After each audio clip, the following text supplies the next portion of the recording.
깜짝 놀라셨죠? 예. 우리가 지금 이렇게 쓰고 있는 한글. 한글. 한글은 아주 먼 옛날 세종대왕 때부터 썼을 거라고 다들 생각을 하시는데 아닙니다. 그때는 훈민 정음이었습니다. 맞네. 그때부터 한글이라는 단어를 쓴 게 아니거든요. 자, 그렇다면 이 한글이란 이름을 지은 분은 과연 누굴까요?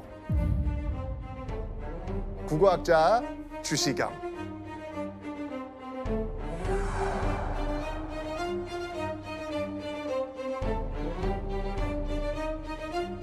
일제강점기가 시작된 지 3년이 지난 1913년 주시경이 우리 글을 대신할 한글이라는 단어를 만든 거죠.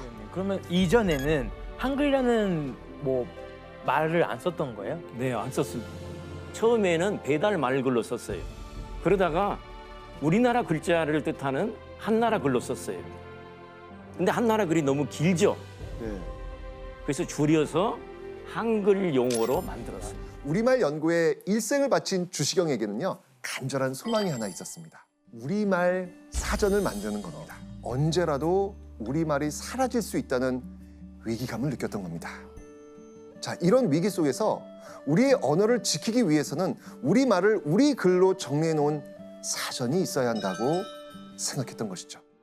그런데 이 사전 작업은요, 불과 4년 만에 중단되고 맙니다. 4년? 응? 바로 1914년 주시경이 돌연 사망했기 때문입니다. 이 주시경의 죽음 이후 사전 작업이 침체기에 접어든 지 어느덧 15년이라는 세월이 흘러갑니다. 그런데 1929년 조선어 사전 편찬 작업이 다시 한번 활기를 띠게 됩니다. 그 주축이 된 인물들 누구였을까요? 이번에도 주시경의 제자들이었습니다.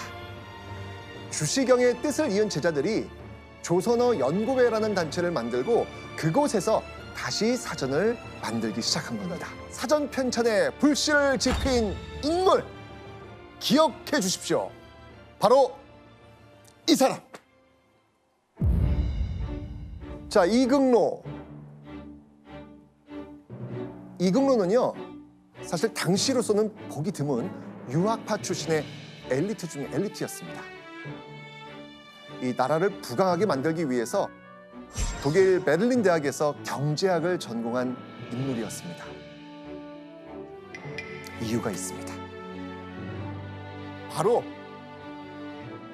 유학 생활을 하며 직접 본 유럽의 현실 때문이었습니다. 영국의 지배를 받고 있었던 아일랜드. 이 아일랜드 사람들이 모국어인 켈트어 대신에 영어를 공용어로 사용하고 간판이나 도로 표지가 모두 영어로 표기된 걸 본 겁니다. 자, 그리고 이때 우리도 일본어를 쓰겠구나, 우리가 저렇게 되겠구나, 이 생각을 한 거예요. 그리고 결심합니다. 귀국하면 모국어를 지키는 일에 평생을 바치겠다. 귀국하면 꼭 조선어 사전을 만들겠다고 다짐합니다. 1936년 10월 28일 조선어학회는요, 이 표준말 모음을 발표할 행사까지 개최합니다. 그리고 이때 이 의미 깊은 행사의 축사를 맡은 인물이 있었습니다. 얼마나 의미 있습니까? 그죠? 이 의미 있는 행사에 의미 있는 분이 축사하셔야 되지 않겠습니까? 축사? 누굴까요? 바로 독립운동가 도산 안창호. 3.1운동 이후 대한민국 임시정부의 요직에서 활동했던 안창호. 자, 이런 안창호에게 이극로가 조선어학회 행사에 축사를 부탁했던 겁니다. 조선어학회 회원들은 정말 기대 어린 눈으로 마이크 앞에 선 안창호를 바라봅니다. 조선 민족은 조상으로부터 계승해온 모든 것을 잃고 결국은 국가까지 잃어버렸다. 다만 조선어만은 보유한 상태이므로 이것의 보급 발달에 힘쓰지 않으면 안 된다. 그런데 그 순간 그 순간? 훈훈한 분위기를 깨부수면서 사방에서 달려나온 일제 경찰이 행사를 중단시킵니다. 우리 조선말을 말살하는 것이 자신들의 정책이었습니다. 그런데 조선학회는 조선말을 유지하려고 했죠. 그래서 그들의 눈에는 눈의 가시였습니다. 일제 말기 조선어학회는 단체를 지키기 위해서요. 일제가 남산에 세워놓은 조선 신궁에 끌려나가 참배도 올렸고요. 일제가 강요한 대로 국민정신총동원연맹이라는 친일 단체에 들어가기까지 했습니다. 오직 사전을 만들겠다라는 이 일념으로 이런 굴욕까지 참아했습니다. 이런 수모와 굴욕을 견디는 동안 시간을 번 거잖아요. 계속해서. 그러니까 시간을 벌고 네, 있었죠. 조선어학회의 사전 원고는 점점 완성되어 가고 있었습니다. 다행이네요. 다행이다. 그런데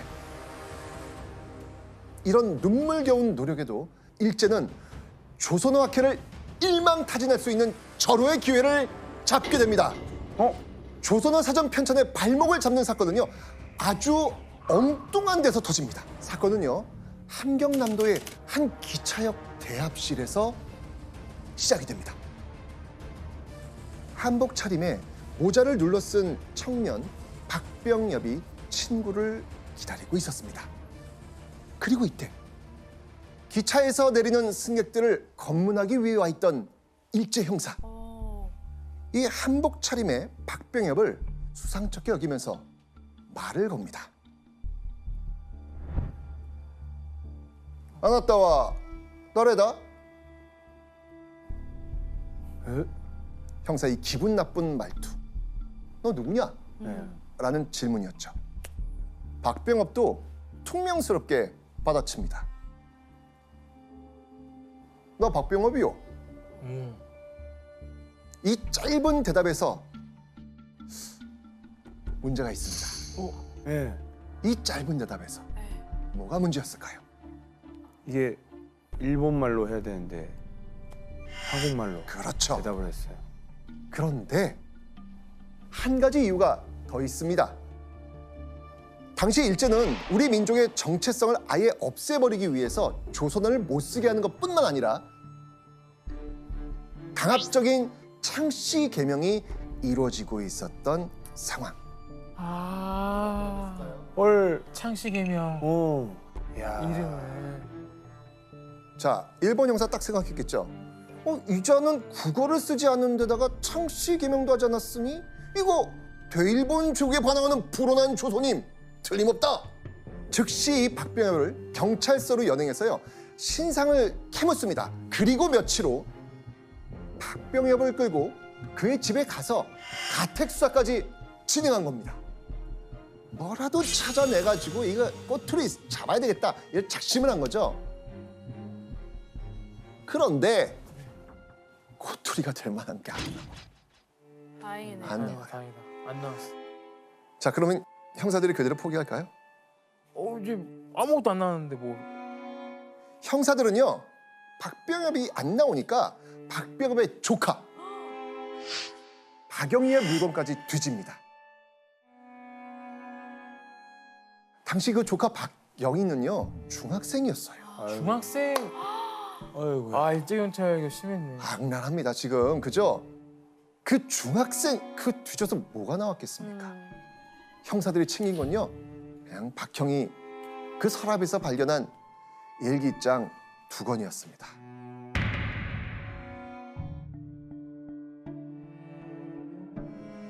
아니 중학생 일자에 뭐가 있겠습니까? 그렇죠. 어디 좀 봐요.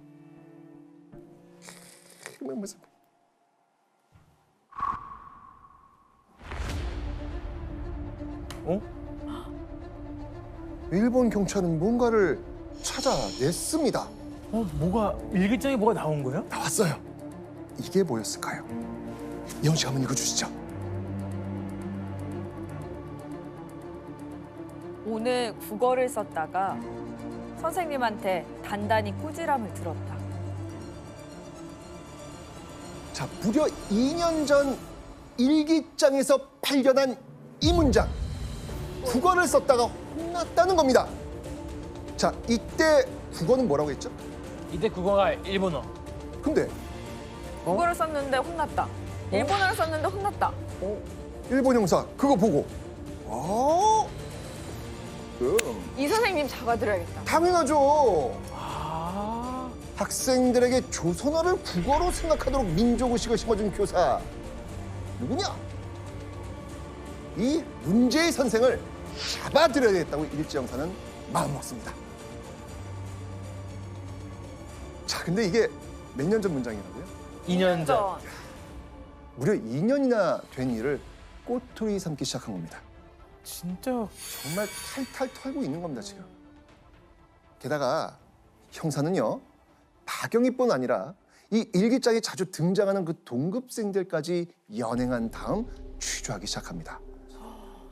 어린 학생들은 두려움에 떨면서 이 이름 세 글자를 대고 맙니다.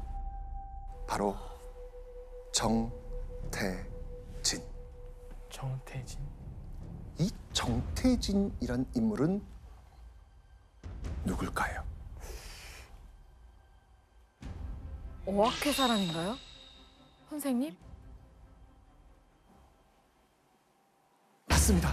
이 사람은 바로 조선어 학회 회원이었던 겁니다. 아이고야.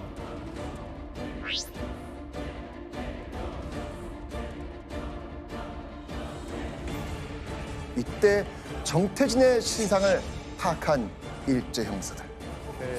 이거다. 잡았다. 잡았다. 이거다.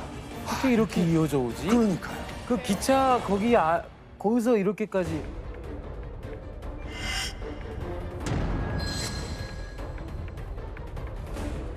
자, 이제 일제 형사는요, 경성에 있는 정태진에게 지금 당장 함경남도 경찰서에 증인으로 출석하라면서 연락합니다. 그렇게 1942년 9월 5일 정태진은 경성에서 함경남도로 먼 길을 나서게 됩니다. 그리고 함경남도 홍원경찰서에 도착한 정태진은 깜짝 놀랍니다. 자신이 증인이 아니라 네. 피의자라는 겁니다. 증인으로 나오라고 했는데. 네. 거짓말이었나? 자, 형사들이 말한 정태진의 혐의, 그 혐의는 바로 이거였습니다. 치안유지법. 치안유지법? 자, 흔히 독립운동가들에게 뒤집어 씌우는 혐의가 대개 치안유지법 위반이었습니다. 일제 형사들은요, 조선어 학회에서 사전을 만드는 정태진을 독립운동가에 준하는 위험 인물이라고 파악했던 겁니다. 이후 정태진 어떻게 됐을까요?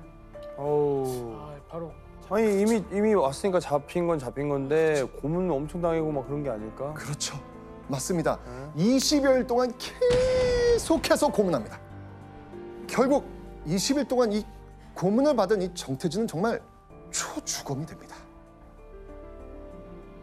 계속되는 악독한 고문을 못 이긴 정태진은 결국 일제 형사들이 원하는 말을 하게 됩니다.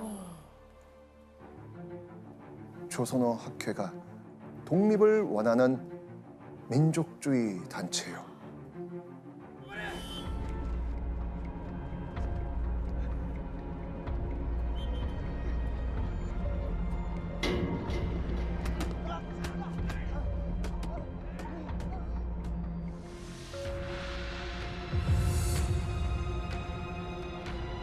자, 그리고요, 압수한 자료에서는요, 후원자들의 명단마저 나옵니다. 아이고야. 그렇게 일제 형사들은요, 전국을 이젓듯 수색했고요, 조선어학회 회원과 후원자들 포함해 모두 33명을 검거하게 됩니다. 자, 그런데 이 재심 결과에 희망을 잃고 낙심했던 조선어학회 회원들이 어느 날 갑자기 석방이 됩니다. 왜 그러지? 바뀔 리가 없는데. 어느 날 갑자기 석방? 우리는 이 이야기를 했습니다. 광복. 맞습니다. 1945년 8월 15일 우리나라가 광복을 맞이한 겁니다.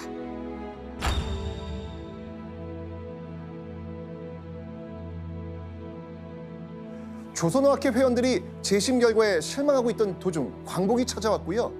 이틀 뒤인 8월 17일 함흥형무소에 수감됐던 조선어학회 회원들이 석방된 겁니다. 우와. 살아서 옥문을 나갈 수 있다는 것, 이건 정말 상상할 수 없을 정도로 너무나도 기쁜 소식이었겠죠. 그런데 조선어학회 회원들이 정말 이 몸을 채 추스리기도 전에 찾아야 할 게 있어요. 지금 몸보다 더 중요한 게 있어요. 원고. 그게 뭘까요? 원고. 원고. 사전 원고. 광복을 맞이하고 이제는 진짜 하루빨리 사전 편찬하는 일만 남았잖아요.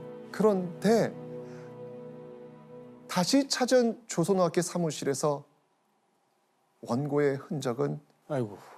찾아볼 수 없었습니다. 자그마치 13년간의 노력이 물거품이 될 위기에 놓이고 말았던 겁니다. 자, 그런데요.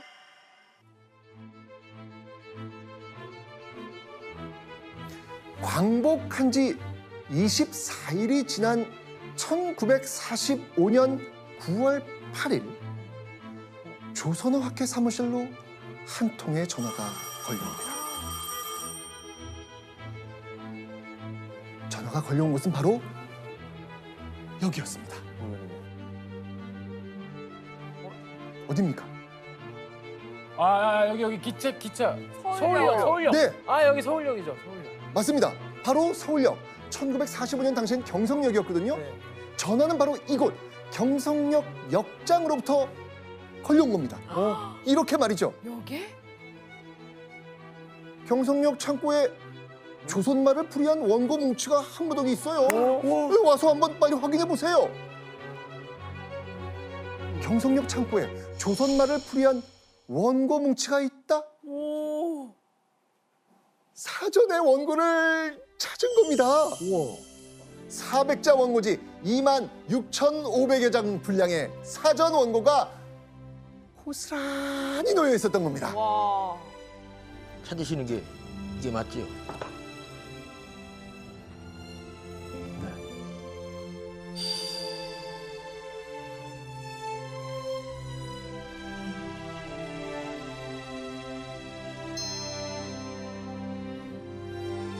자, 이 조선학회 회원들은요, 원고를 되찾은 흥분이 채 가라앉기도 전에 다시 붓을 듭니다. 그리고 1929년 시작된 사전 편찬은 약 18년 만에 조선말 큰 사전 제1권을 출간하면서 첫 결실을 거두게 됩니다.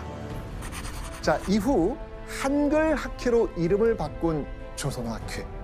1957년 전체 6권에 이르는 큰 사전을 완간하게 된 겁니다. 사전. 와. 진짜 오래 걸렸어요. 네. 그리고 이게 바로 우리가 현재 쓰고 있는 국어 사전의 시작이 된 겁니다. 살얼음판 같았던 일제강점기. 우리 말과 글을 지켜낸 숨은 영웅들.